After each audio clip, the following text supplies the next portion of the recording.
Hi, this is Vicki with About Ordinary Women. Today I am just going to show you how I created this stone effect. And this is the one we're doing, which is a lighter color than this one. So we're going to get our materials together and we're going to get started. Okay, the supplies you're going to need is you're going to need a translucent clay. I'm using Fimo. You are going to need some mica powders or some Pearlex. I'm using copper, white, and a silver. You are going to need some kind of metal flake, which I'm using this, which is just metal tiny flakes all together. You are going to need an acrylic roller. You will need a pasta machine, make it easier to condition your clay. You're going to need a clay blade, and you're going to need a fluffy paintbrush. That's all the supplies to do this project. I'm going to come back when I have my clay conditioned and we'll get started. Okay, I have got my clay conditioned. I ran it through the pasta machine. I went to my third thickest setting. You can go the first thickest setting, just continue to roll it out. I like to work with 3. It gives me a nice thickness that is easy to work with. And first thing we're going to do is, we got it laid out here, we're just going to cut it in half. We're going to set 1/2 to the side, and we're only going to be working on one section at a time. We're going to take our gold leaf, and mine is not an actual, sheets. I just actually use the flakes here, and I just put it all over the place.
Okay, it doesn't have to be totally covered because you are actually looking for more random. Sometimes I put a little bit more, sometimes I put a little bit less. I'll pick up the extras with the clay I'm getting ready to put on top, and I lay the sheet on top. Then I take my acrylic roller, and I don't mind if there's others on the other side. Pressing the air out of it and adhering these together, kind of moving the gold a little further out. You can put this in your pasta machine again at this point. I don't like to, mainly because I don't like trying to clean gold fleck out of my pasta machine. And that's what you end up doing, is trying to clean gold fleck out of your pasta machine. So I just work it in so it all adheres well together. It'll make it easier for when we're rolling it up. I always loosen my clay back up again off of my whatever I'm working off of. Okay. Cut it in half again. And I'm going to go ahead and put this on a cardstock.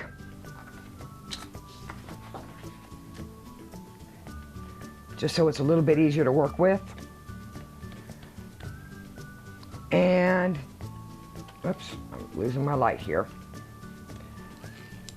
Now I'm going to take some of my copper mica powder.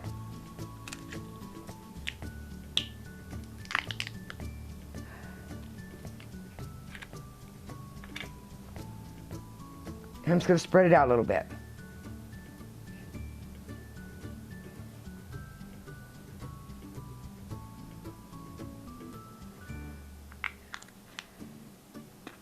It's okay if you got extra mica powder around, it will work it in.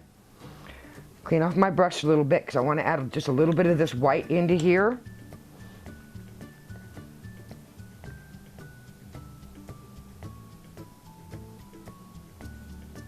So it's not so bright.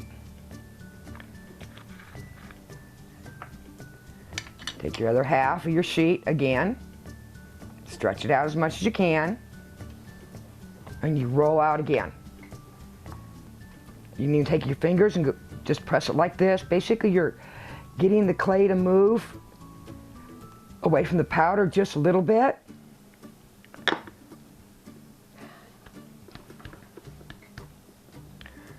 And take and cut it in half again.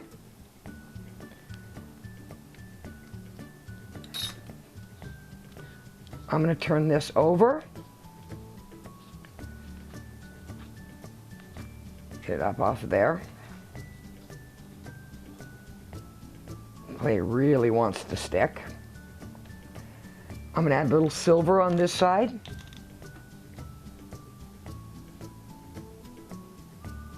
Just a little silver. I don't want a whole lot of silver because I'm mixing in with the copper and gold flake.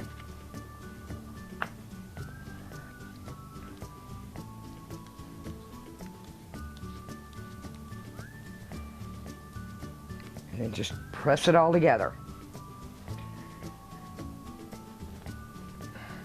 Basically, we're going to turn this into a log. It's going to take a little bit of work and manipulation because it's going to want to separate. It's going to want to separate it from itself, leave air pockets. So this is where it gets a little complicated, but not terribly much. Okay, I've got to go in this direction. I just want to kind of get it rolled into a ball. Well, not a ball, but a log. I just slowly work it up and roll it into a log. Try to keep as tight and as much air out of there as you can possibly get. And it's going to try to come about apart on you. But once you get going on this, it will do that less and less. Once it starts mixing into the clay itself, and it will. And it's okay if things are kind of funky, weird. It will work itself out. Okay, and then just really squeeze. Just squeeze hard. Squeeze towards the middle. Try to get any air out of there.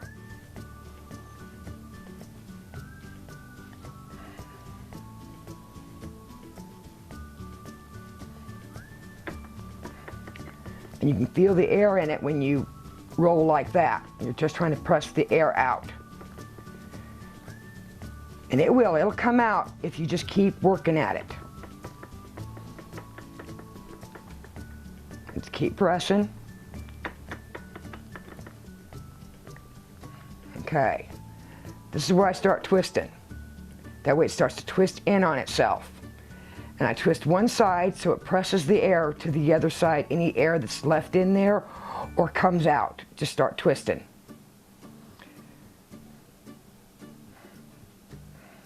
You're wanting to get it to mix really well. This is where I'll do this again.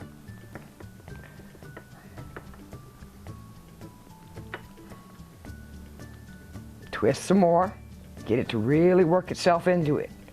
You don't want to mix it totally with the clay, but you do want it to be in the clay, if that makes any sense whatsoever. I'm just twisting it, and I'm going to go ahead and fold it in half. I know it's going to break apart and look kind of funky, but it'll work. and keep twisting and rolling.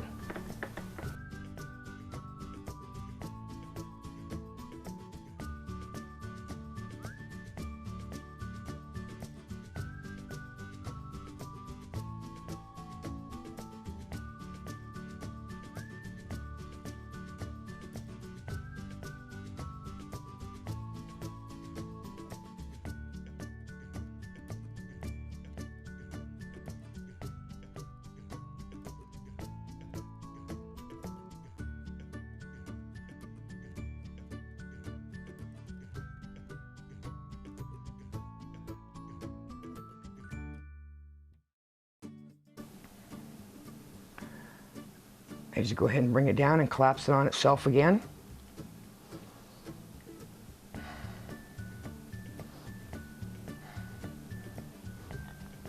At this point, I'm going to probably make it into the log that I'm going to use. I can go more if I want more color, or I can just leave it like this.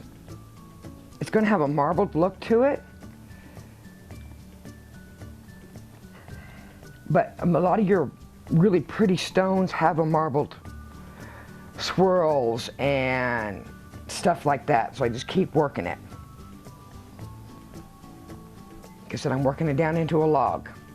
So I'll take my slices from here and make my beads. Or do whatever projects I want, because this really does, when it's finished baking, it looks like stone.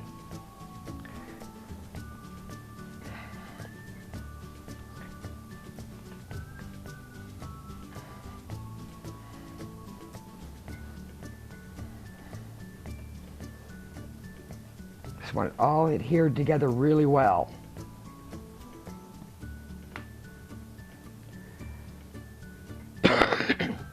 Excuse me.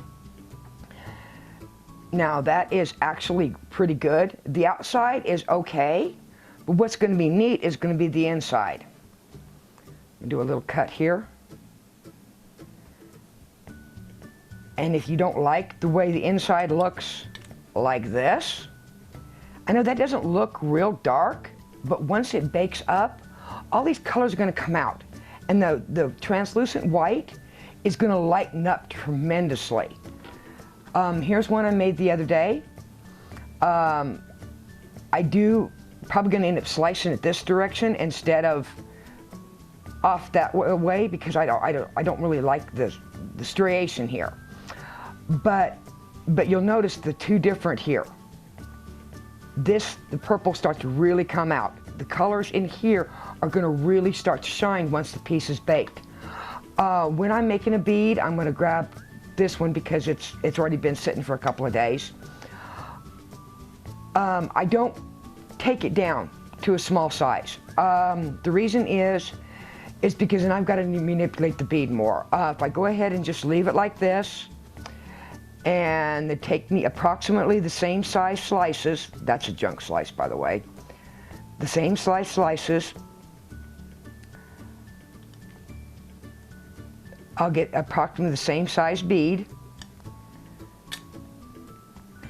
and I always take it back to, see, I just crunch them up and then take them back to round. Just work it around to where I got round. And then once I've done that, I will take my bead and put it in other shapes. But until then, you can see how it looks more like stone. And then once this is baked, it will really look like stone. You want to make sure all the little points are taken care of. I usually try to make up a bunch of these beads, and then I take them further in my shapes. I make, you know, just take a little bit and make a little teardrop. And here I have a little teardrop bead. You can even take it further, flatten them. You can do, you can make bicones, you can make lentil beads with them. The swirl will come up on a lentil bead really nicely. The possibilities are endless. I'm gonna finish up with these a little bit and make a few beads, and I will come back and show you when they've been baked. Okay, I've got all my beads done. I decided on these shapes because this is going to fit with the projects that I'm getting ready to do. Of course, these are also my favorite shapes anyhow. I just love making teardrops and paddle beads. I don't know why, but it's just a thing I have a tendency to do. These have all been sanded to 600 grit and varnished. I did leave one piece unsanded because I'm going to finish this with a high quality sanding, probably up to 8,000 or even 12,000 grit sandpaper, and then probably just do a good polish on it. And this one's going to be given to my aunt. This gives a great stone look. Depending on the colors you use, you can get some great stone effects. This looks like a marble. Oops, I'm losing beads here. This is one I did a few weeks ago and I posted on Facebook. This is another stone-like look. It's depending on what size of the beads. I mean, they flip around. You got some great stone effects there. This was used with, I believe, gold foil and like a gold red mica powder. This is another one. It's a really pretty. This is more one of my dark ones. I used blue mica and antique silver with some silver in here, which gave it a whole different look. Like I said, and then I showed you these that I was the cane that I made earlier, and I just made a bunch of beads out of it. This look can actually go for a lot of different things. You make it look more stone-like. You could actually make your own castle out of the stones with it. You can tile a bathroom, a little bathroom for a dollhouse. I mean, the possibilities are really endless with this technique. I take it to a round cane, but a square cane, or just roll it out, and it's going to give you some great marbled look. And depending on what you do with it, what it looks like. Like I said, these are not so much stone, but it does give that stone appearance, a marbling.